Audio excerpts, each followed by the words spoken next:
Belle bonsoir, maman et Matinique. L'adage du jour, bon divin, pas besoin d'étiquette. Autrement dit, l'authenticité et la vraie valeur n'ont pas besoin de reconnaissance, ni pour exister, ni pour briller. Je suis Émeric Merlin, je vous souhaite la bienvenue sur le plateau de Voix Jeunesse, une émission créée et réalisée par le Conseil des jeunes citoyens de la Martinique en partenariat avec la chaîne Zitata. Vous devez certainement vous demander qu'est-ce que le CJC.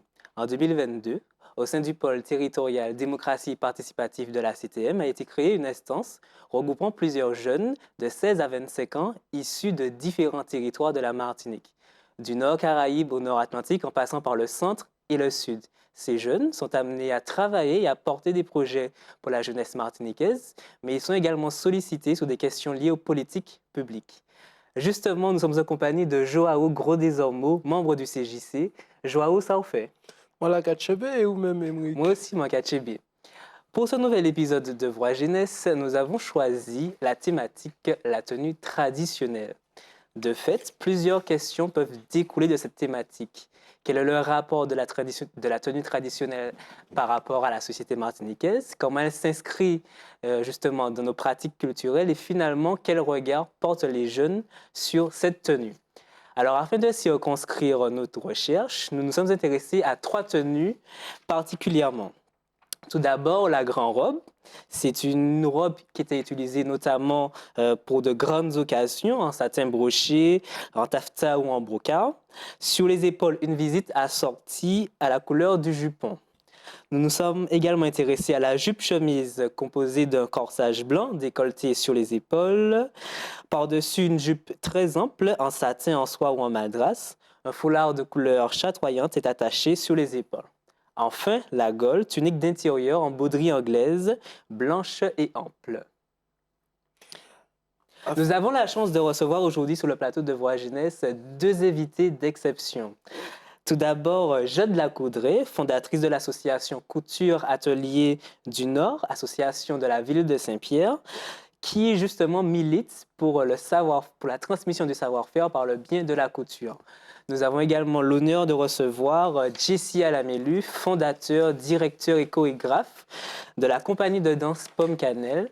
Pomme Cannelle, c'est 45 ans de carrière à travers le monde, mais également en Martinique à défendre la culture martiniquaise. Merci à vous d'avoir accepté notre invitation. Merci. Alors, à titre liminaire, il convient de dire que les membres du CJC, Joao et moi-même, nous ne sommes pas des historiens et nous ne sommes pas non plus des experts en technique textile. Ce qui était important pour nous, c'était de mettre en lumière la tenue traditionnelle et de créer un espace de réflexion autour de ce symbole qui, justement, constitue notre richesse. Alors, sans plus attendre, nous passons à la rubrique « Retour d'expérience ».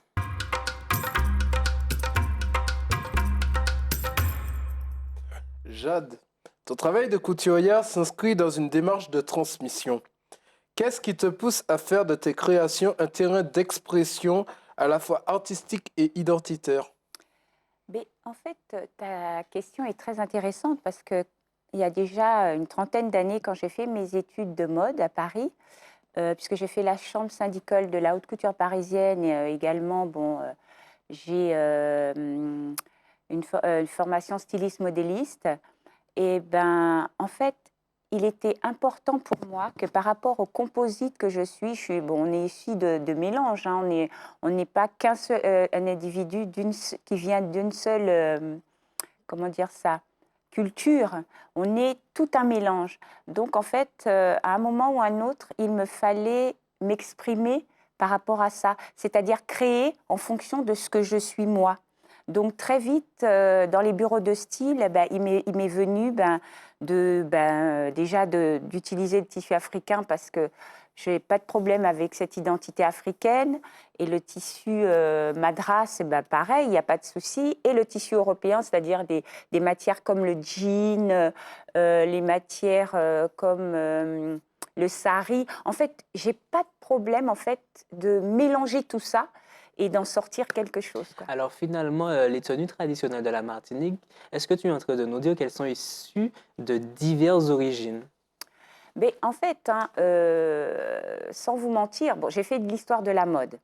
Et dans l'histoire de la mode, en France, on m'a bien montré que ben, en fait, le vêtement traditionnel est est un dérivé de la femme européenne, de la femme blanche, hein, faut pas se mentir. Donc, aux Antilles, on a gardé. Elles ont complètement occulté et abandonné ça, mais nous, on a gardé. Et pour moi, il est important de ne pas l'abandonner et de continuer à le faire évoluer. Pourquoi, justement? Mais parce qu'en fait, il a une histoire et ce vêtement, il est riche. Voilà. Et il fait partie de l'histoire. Et il ne faut pas qu'on abandonne ça parce que c'est une partie de nous-mêmes. Donc, selon toi, lorsqu'on enfile un costume traditionnel, on enfile non seulement un tissu, mais également une mémoire. Ah, complètement. Complètement. Et cette mémoire, aujourd'hui, déjà, moi, je tiens seulement à une chose, c'est que telle qu'elle était faite, elle était faite avec des plis. Son ancêtre s'appelait les plis canons. C'était des plis, bon, je ne vais pas rentrer dans tout ce côté technique, mais en tout cas, aujourd'hui, ce sont des plis plats. Et ces plis-là, dans le dos, sont très importants justement pour donner cette tenue majestueuse qu'a la femme une fois qu'elle la revêt. Oui, la revêt. Hein. Et donc, ah non, pour moi, je vous avoue, c'est un vêtement qui est magnifique. Et donc, on doit garder cette partie du passé, parce qu'elle est très importante, parce que c'est elle qui donne la ligne vraie de cette robe. Mais en 2025 et après, puisque moi, je reçois, comme je vous ai dit, Aymeric, des jeunes qui veulent devenir stylistes. Bon, mon atelier, c'est vrai que c'est un atelier de loisirs créatifs. Je reçois toutes sortes de personnes qui ont envie de venir s'exprimer. On ne travaille pas que sur le vêtement traditionnel, hein, mais j'ai eu l'opportunité de travailler avec une dame, je vais la citer si ça ne vous dérange pas, Madame Christiane Nadeau, que j'apprécie énormément parce que c'est une femme qui défend énormément la tradition. Elle aime ça, elle le vit jusqu'au bout de son être et je ne peux pas ne pas la citer. Elle est de Saint-Pierre? Oui, elle est de Saint-Pierre. D'accord. Et donc, moi, j'ai décidé de vouloir, en fait, mettre en place au sein de Couture Atelier, puisqu'on a des différents ateliers, on a l'art plastique, donc le dessin qui va avec tout ce qui est mode, et je voudrais un atelier spécial vêtements traditionnels. Et j'ai fait appel à Christiane parce qu'elle a une technique bien particulière de construire les plis. Alors, est-ce que finalement, au sein de cette association, est-ce que les jeunes arrivent à fédérer? Est-ce que tu as des jeunes dans ton association qui s'intéressent justement à cette tenue traditionnelle? Parce que c'est vraiment important pour nous de nous intéresser finalement à la valeur de la tenue traditionnelle, finalement, face au regard du jeune. Ben, en fait, oui, parce que regarde, là, en ce moment, je soutiens une jeune, parce que j'ai déjà fait, je ne sais pas si tu as su, j'ai travaillé avec un jeune qui s'appelle Grégory Assad. Grégory Assad, donc originaire de Saint-Pierre également, qui lui, justement... Alors, sans t'interrompre, Oui. finalement, Saint-Pierre, c'est un peu le berceau de la culture martiniquaise. C'est clair, hein, franchement, Jessie. On ne devrait même pas en douter, tu vois. Donc, il est important, pour moi, en tant que styliste, évoluant sur Saint-Pierre, de me dire qu'un jeune doit prendre conscience qu'il a une culture. Et même quand il part en métropole faire des études, d'ailleurs là, j'ai une jeune qui est en ce moment là-bas, et c'est maintenant là qu'elle vient de réaliser qu'elle a, en fait, pour se démarquer des autres, en fait, elle vient de réaliser qu'elle a une culture et qu'elle veut travailler là-dessus. Elle veut la valoriser. Oui. Et d'ailleurs, elle a étonné les gens de l'école, et ça, c'est vrai quand elle me l'a dit, et je me suis dit que moi, j'aimerais qu'elle ne fasse pas la même erreur que moi. Moi, j'ai étudié les choses à l'européenne, d'accord? Et c'est après que j'ai commencé, moi, à faire ressortir tout ce que je suis, donc faire la différence avec tout ce qu'on m'a appris. Donc finalement, la tenue traditionnelle, c'est un moyen aussi de défendre la culture martiniquaise. Complètement. Alors justement, nous avons Jessie avec nous. Jessie, tu revisites les codes du costume traditionnel avec audace. Est-ce qu'il t'arrive de craindre de trop t'éloigner de l'authenticité des tenues ou est-ce que, selon toi, la création impose selon une liberté totale? Alors, il faut savoir que tout d'abord, merci de l'invitation Avec plaisir. sur la chaîne Zitata et bonsoir aux téléspectateurs. Il faut savoir que la Gaule que j'ai revisitée en quelque sorte modernisée parce que mon spectacle est basé sur le modernisme avec l'évolution du temps, avec les jeunes. Parce qu'il faut, pour faire aimer les jeunes une tradition, il faut aller dans leur sens. Et c'est plus dans ce sens-là, c'est plus dans cette orientation-là que je ne vais pas dire que j'ai dévalorisé les costumes traditionnels, mais j'ai mis une petite touche moderne. Par exemple, si les manches étaient sur les épaules, j'ai rajouté vers les coudes, etc. C'est-à-dire que c'est quelque chose qui... Et parfois, les danseuses me disent, les danseurs et danseuses ou autres me disent, Jessie, mais pourquoi... tu penses qu'on allait mettre cette tenue-là sur nous? Mais non, Jessie, change ça. Donc, c'est-à-dire que eux, Alors, pour faire fédérer, il faut justement passer par justement cette retouche ou adapter justement à la société 2025. Oui, automatiquement, parce que l'évolution du temps, c'est... puis à travers nos tournées, nos différentes tournées mondiales, Pomme Cannelle rencontre aussi des ballets, même des ballets africains qui ont modernisé leurs costumes. Parce qu'il y a des concours, ça ne veut pas dire qu'on dévalorise la tenue traditionnelle, mais en fonction du tableau qu'on te demande, en fonction de la... Comment dirais-je? De l'image de la danse, il faut s'adapter. OK. Alors finalement, on peut dire que ton travail s'inscrit dans une construction de la culture de demain. Oui. C'est l'avenir de demain, l'avenir je ne vais pas dire de la danse traditionnelle, parce qu'il y a ceux qui font le pur ballet, il y a ceux qui ont modernisé, il y a ceux qui gardent les costumes authentiques, il y a ceux aussi qui modernisent. Et c'est pas qu'on peut faire une différence. Il n'y a pas de compétition. Il n'y a pas de compétition. À aucun moment, il n'y a pas de compétition. Au contraire, je pense que les jeunes devaient aller dans le sens où ils désirent. Donc maintenant, ils ont choisi il faut voir les autres danses que ça annonce en Martinique. Et pour ne pas dériver là-dessus, je pense que l'intégration des jeunes que j'ai au sein de Pomme Cannelle s'adapte très bien au niveau des costumes. Vas-y. Alors, est-ce qu'on doit nécessairement, obligatoirement revisiter le costume pour que justement les jeunes puissent s'intéresser? Donc, tu nous as parlé de l'exemple des jeunes de Pomme Cannelle, mais est-ce que de façon générale, les jeunes martiniquais pourraient s'intéresser à la grande robe, à la gaule ou à la jupe-chemise finalement, sans qu'il y ait justement cette touche moderne? Est-ce que selon vous, c'est possible? Non. Non, c'est-à-dire que ce qui est important, il y a une association que je vais citer, hein, Flamme Créole. Donc ces gens-là ont gardé, c'est-à-dire qu'il y a une recherche d'authenticité au niveau des costumes. Et donc, ça ne veut pas dire que les costumes vont disparaître. C'est une image, c'est un patrimoine martiniquais. Il ne faut jamais qu'on oublie ça, un patrimoine, une culture, une tradition martiniquaise. Et c'est important que notre richesse reste là. Mais, encore une fois, je reviens dessus, c'est avec l'évolution du temps, s'il faut que les jeunes s'adaptent à certaines choses. Ça ne veut pas dire qu'ils ne peuvent pas faire la danse, ou bien le jeune en question ne peut pas mettre la danse, la tenue authentique. Au contraire, donc on montre la différence. Du coup, mais comment peut-on faire vivre, évoluer ce costume sans que ce soit figé et sans dénaturer pour autant cette tradition qui est la nôtre? Mais en fait, moi, je dis déjà en tant que styliste, hein, donc au-delà de l'aspect danse, moi, je dis que en fait, il faut le reporter dans la rue.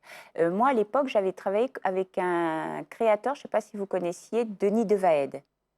Denis Devaed, c'est quelqu'un vraiment qui a ramené la robe traditionnelle revisitée, c'est-à-dire qu'il faut aussi voir que nous sommes dans des climats de plus en plus chauds. Donc, on est obligé de la faire évoluer. De toute façon, si on veut pouvoir la reporter au bureau, l'emmener en fait dans notre quotidien. Et c'est complètement possible. Mais d'ailleurs, je ne sais pas si vous serez d'accord avec moi, j'ai constaté cette tendance-là durant le carnaval dernier, que beaucoup de jeunes s'intéressent aux costumes d'antan, notamment avec le port des titanes ou encore des chaudières. Et donc, c'est vrai que les tenues ont perdu un peu de tissu. C'est normal. Le contexte du carnaval oblige. Mais en tout cas, on constate un véritable succès de la tenue traditionnelle. Vers cela. Exactement. Voilà. Et donc, justement, nous avons, sans vouloir te couper, Jade, nous avons à l'écran 2 exemples. Alors, tout d'abord, à gauche, nous avons une grande robe authentique et à droite, nous avons la grande robe du ballet Pomme Cannelle que vous utilisez notamment pour la valse. Et donc, est-ce que tu peux nous parler un peu des différences? Alors, sur ma gauche, c'est la tenue authentique. Cela veut dire que Ça, c'était avant, enfin, je ne vais pas dire avant l'éruption volcanique à Saint-Pierre, mais c'est C'est ce qu'on utilisait avant. Oui, Voilà. Hein. voilà. Et à droite, c'est pomme cannelle. Donc, il y a toujours la collerette. Il y a On voit qu'il y a un changement au un niveau changement des pour les manches. bras. La bordure est en or parce que le jupon est ressorti en dessous en or et la collerette est en or. C'est-à-dire que nous, on a fait la même comparaison avec l'autre. Regarde. J'ai aussi l'impression que l'adaptation que tu as fait du costume traditionnel est très visuelle. C'est-à-dire que le spectateur qui sera dans le public, Oui. il va voir justement cette différence de couleur au niveau de la grande robe qu'on n'a pas justement chez la grande robe authentique à gauche. Est-ce que pour toi, c'est ça en fait que tu as voulu rechercher, l'aspect visuel? Exactement, c'est sur l'aspect visuel, tu as bien dit.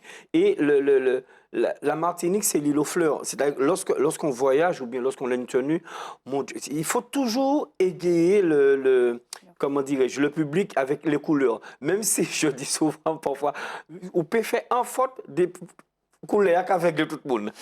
L'exemple. Donc tu vois, et j'aime toujours faire ressortir les couleurs dans tous mes costumes. Ça, et je ne vais pas dire que je n'aime pas le noir, mais il faut mettre un tissu noir, il faut mettre de la couleur en dessous. Oui, mais voilà. de toute façon, nous sommes un peuple de couleurs. De hein. couleurs. Oui, il faut qu'on porte de la couleur, parce que c'est ce qui nous illumine, en fait.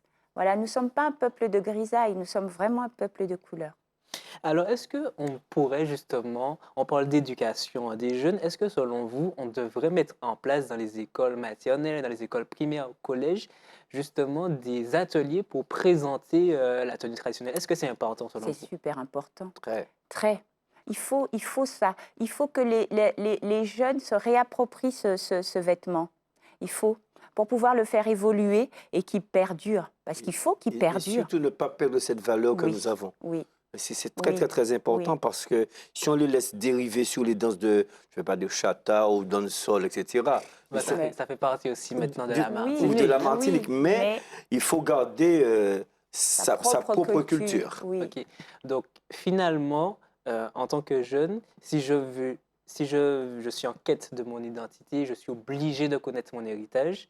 Et cet héritage-là passe par la tenue traditionnelle. Et en tout cas, la tenue traditionnelle, et après, savoir comment toi, tu vas pouvoir l'adapter pour que tu puisses continuer à le porter sans problème.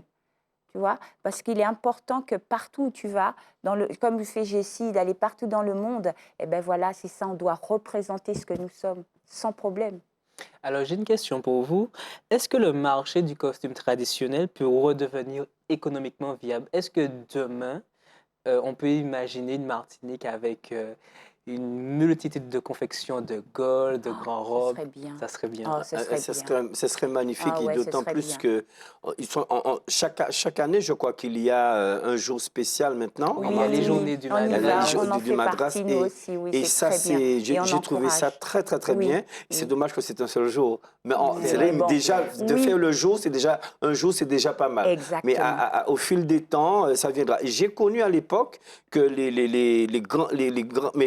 grandes personnes allaient toujours à la messe en tenue Oui. traditionnelle, Oui. en grand robe. Oui. Donc, j'ai connu ceci. Et il y a peut-être même, enfin, j'étais à Basse-Pointe dernièrement, même j'ai rencontré encore des grandes personnes avec leur tenue traditionnelle pour aller à l'église. Et j'ai trouvé ça magnifique. Oui, ce Mais serait est-ce bien. que... Vas-y, Joao. Encore plus, enfin, pour ma part, il y a il y a 2 semaines de cela, il y avait la présentation. Moi, j'étais sur la commune de Rivière-Pilote, notamment.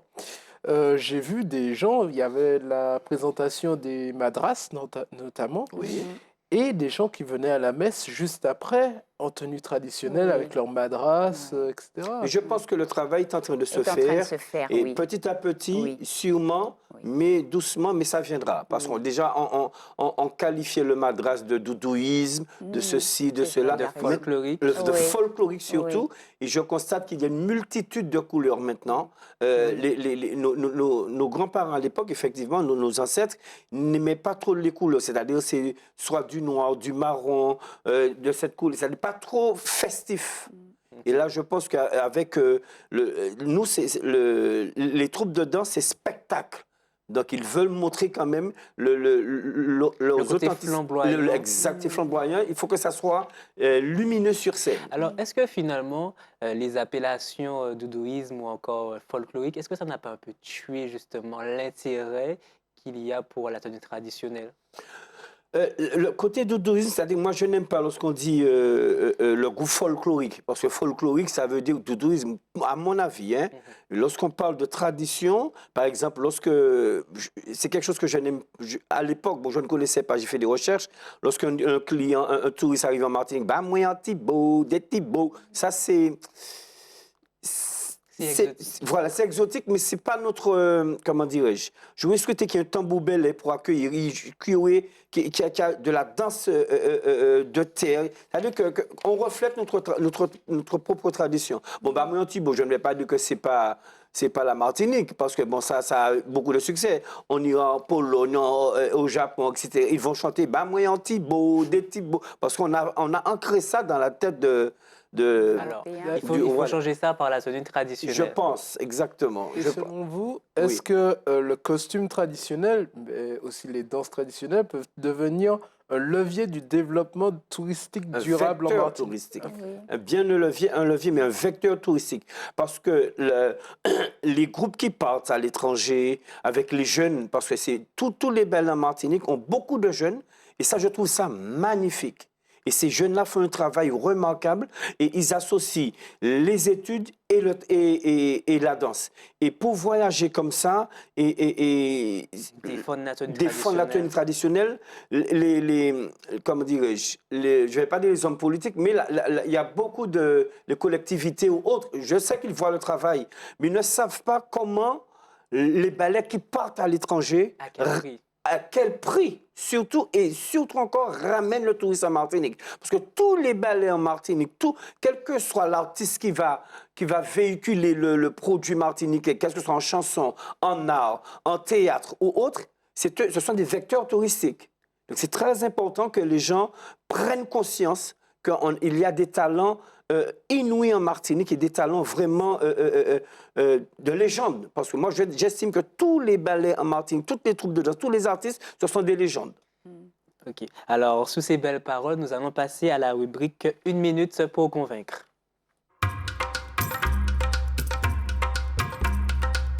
Alors, nous avons un petit rituel dans l'émission. On propose à nos invités 1 minute pour défendre un sujet, une cause, une opinion.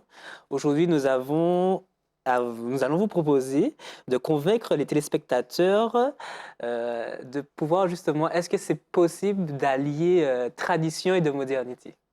Alors, nous allons commencer par Jade. Est-ce que c'est possible d'allier tradition et modernité? Tu as 1 minute. Oui, bah alors moi, pour moi, c'est complètement possible parce que de toute façon, on est dans le monde du multimédia et autres, donc la modernité. Donc c'est la raison pour laquelle ce vêtement, il faut justement le faire évoluer. En le respectant, bien sûr, certains codes, mais en allant le plus loin possible. Parce que moi, je trouve qu'il faut vivre avec son temps. Voilà. Donc, voilà ce que Je pense qu'elle a tout dit. Alors justement, tu nous as ramené une tenue qui Oui. allie parfaitement tradition et modernité. Est-ce que tu peux nous en dire 2 petits mots? Alors, je vous ai montré donc le travail de la grande robe, parce que le week-end dernier, samedi d'ailleurs, nous avons fait un défilé sur Saint-Pierre dans le cadre du Maître Saint-Pierre. Et le thème que j'ai donné à mes élèves, les personnes qui viennent prendre des cours, ça a été justement la robe traditionnelle. Et j'ai travaillé donc avec Madame Nadeau. Et elle a apporté sa touche au niveau des plis. Et moi, j'ai apporté ce côté moderne que j'aime donner Avec aux choses. notamment Donc le là, jean. notamment le jean. Le jean, c'est une matière que j'aime énormément. J'ai travaillé à l'époque avec la marque Lee Cooper. Donc, je suis quelqu'un, j'aime mettre le jean, mélanger le jean à plein de choses. Et donc, voilà celle que j'ai faite avec du jean Alors, et du tissu merci madras. Jade pour cette belle création. Alors, nous passons à toi, Monsieur Alamélu.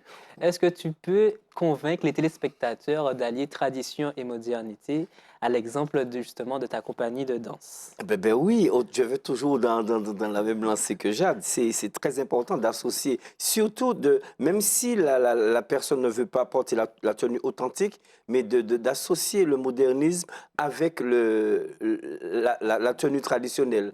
Et moi, soit un jour, hein, qui sait, que des gens arrivent au travail avec une tenue traditionnelle à leur convenance. Ça peut être... Et ça, je pense que ça peut aller très très bien parce que je connais des jeunes dans mon ballet qui viennent parfois, lorsqu'on va dans les hôtels ou autres, avec leur tenue traditionnelle à certains moments. Et ça m'a fait énormément plaisir. Donc, ils ont pris goût à l'insertion de la danse et puis le côté pédagogique. Ok, alors nous allons passer maintenant à la rubrique Le mot de la fin.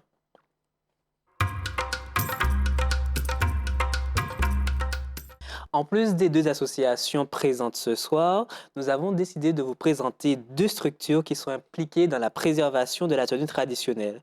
D'une part, le collectif du patrimoine vestimentaire martiniquais, impliqué dans différents événements sur l'île, comme les journées du Madras. Vous pouvez les contacter via leur réseau ou via leurs coordonnées affichées à l'écran. D'autre part, nous avons l'association Carnaval Foyal, impliquée également dans la préservation des tenues traditionnelles, mais aussi des personnages emblématiques du carnaval.